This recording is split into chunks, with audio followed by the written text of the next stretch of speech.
Well, hello and welcome to I Love Gay today. And we are in New York and we are here with Florian Klein. How are you, Florian? Exhausted but good. Exhausted. Is it because you're working so hard on this new musical that debuts next week? Yes, sir. I love it. And it's called Shooting Star Musical. And I'll read for a moment. It's a semi-autobiographical musical about the award-winning gay porn star Hans Berlin. So everybody's going to be very curious about the story behind all this. And I'm telling the story behind all this now. You are. Now just tell us a little about your musical and where did all this come from? Well, I wanted to be an actor, and I'm originally from Germany. I came to New York 20 years ago and studied acting here in New York. And in 2006, I moved to LA to become the German Brad Pitt. It didn't really work out that well. I did a lot of catering, and I started go-go dancing. And then go-go dancing, basically, that was around 2011. I was recruited to do porn because back then there was still a lot of porn done in LA. And at first I was like, well, thank you, because I was already in my late 30s. And I was like, okay, if you think I can still do porn, thanks, but I'm a real actor. Like, I don't do that. And then at some point I realized I love sex. I'm not really a successful actor, so why not? Yep. So I started, and I have to, like, now I'm like, oh, my phone is exploding. I have to put this on focus because my computer has this nice little focus option, because otherwise I'm getting distracted with my amazing life story. Anyways, I got into the industry. I started doing porn exactly 10 years ago when I finally said yes. Once I got into the industry, I thought, this is such a fascinating world. I want to write about it. And one of the first guys that I shot with was Jesse Aris. I definitely had a crush on him. And Jesse Aris used his money that he made in porn to have his own music recorded, and was performing at Mickey's in West Hollywood. I also saw him in London. And he was performing in a jockstrap and sneakers, the singing porn star, singing songs about, I'm your porn star baby, call boy ahoy. So I thought, a singing porn star, maybe we can do a jukebox musical with his music and set a story in the world of gay porn. Wow. And then the idea manifested. His music was just not that diverse to turn it into a musical. It was not ABBA. Yeah. So I shared the idea with a few people, and one of the things I still love about living in the land of opportunity, you have a crazy idea and you always find someone who supports you. Funny is that I found actually composer Thomas Zaufke in Germany. That's where I had my first reading of, back then, porn, the musical. We switched it then to Shooting Star because it became clear. Porn the musical sounds like a farce. Sounds like priests that sing "We love porn" and dancing dildos. But we have a full-on musical, as the LA Times called us, a heartwarming tale of misfits. So one of the songs was called "Shooting Star," which of course is a double entendre. And then we changed it to Shooting Star. I also, along the way, got Eric Ransom as my fabulous lyricist. And I found people who wanted to give me money, and we did the first production in LA in 2019. Yeah. We were sold out. As I said, got some really great feedback from LA Times, and won some awards and got nominated by the LA Stage Alliance.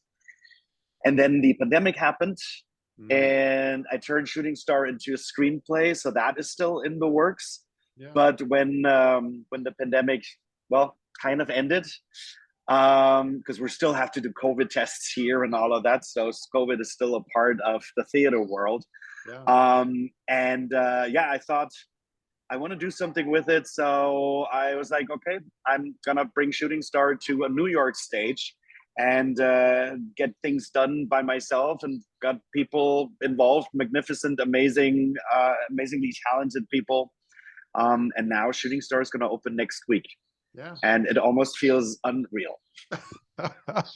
So that was everything, like, in a nutshell, because the idea was basically born in 2013. So wow. now, almost 10 years later, I have a full-on musical, and while I'm sitting here, inside, I have 9 actors dancing. I have a choreographer. I have an associate choreographer.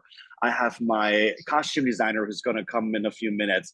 I have my music director, my director, of course. So they're all sitting in there and turning something that started as a crazy idea, a musical love story set in the world of gay porn. Yeah. Because in the show, my character, who's 20 years younger than I am, is in his early 20s, same story, and he falls in love with his first co-star, who is the porn singer in the show. His name is Jesse Apollo, and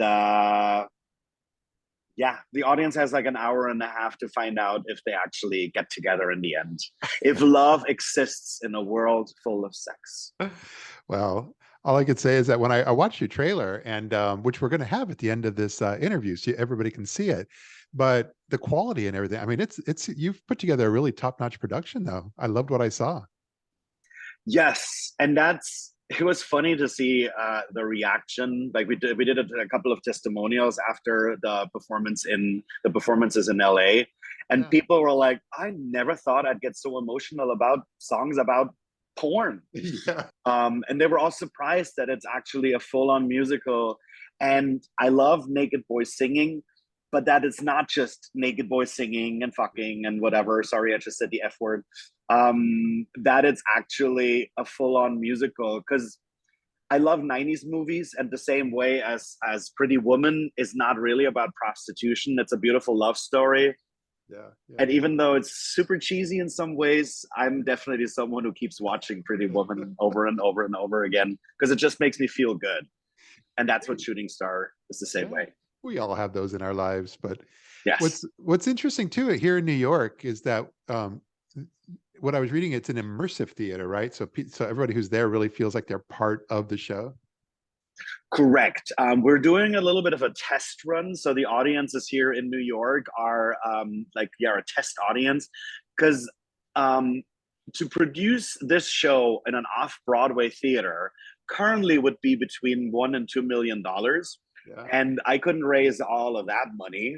Our budget is definitely smaller. So we're bringing it into a club, and it makes it immersive, because a lot of the scenes in Shooting Star take place at the Black Rooster. And the Black Rooster is a fictional club in LA where all the porn stars and their admirers come together.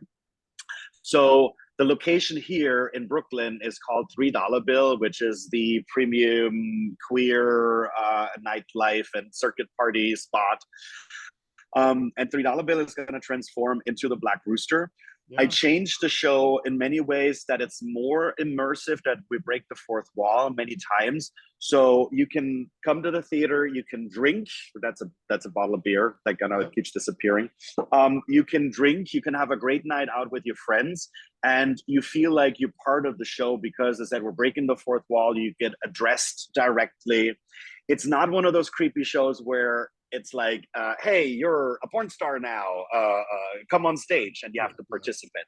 No, you feel like you are similar to Cabaret, that you are not at the Kit Kat Club, but you're at the Black Rooster, and you're witnessing what's happening at the Black Rooster. Yeah.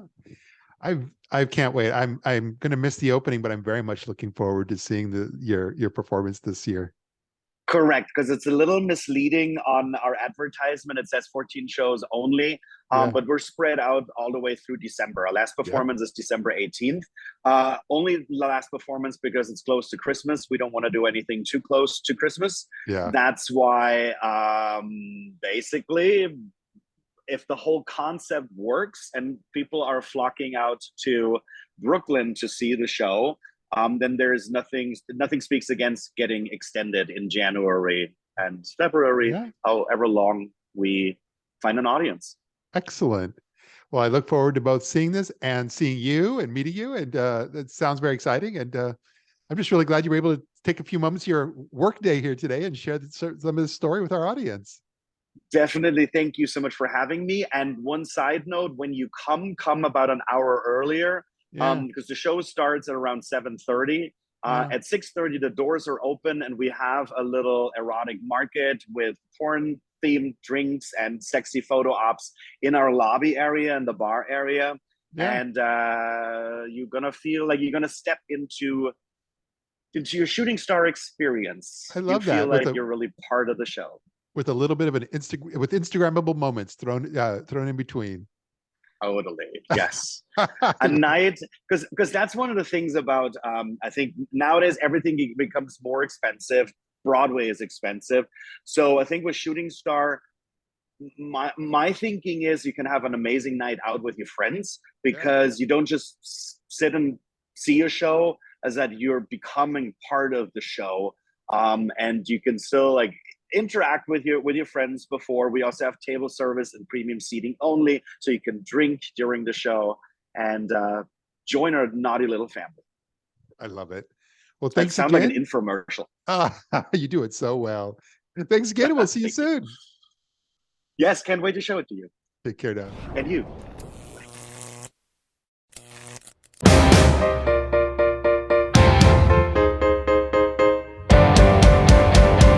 You got to party like a porn star, 'cause that's what you are.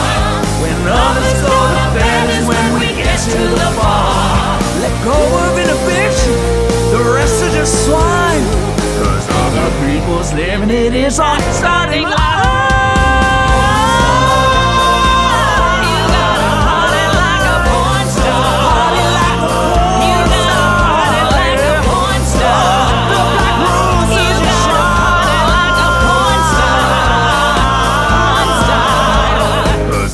People's limit is our starting lines. I always end up alone. Where's the love in all the lovers? Where's the love in all the lovers? Where's the love in all the lovers?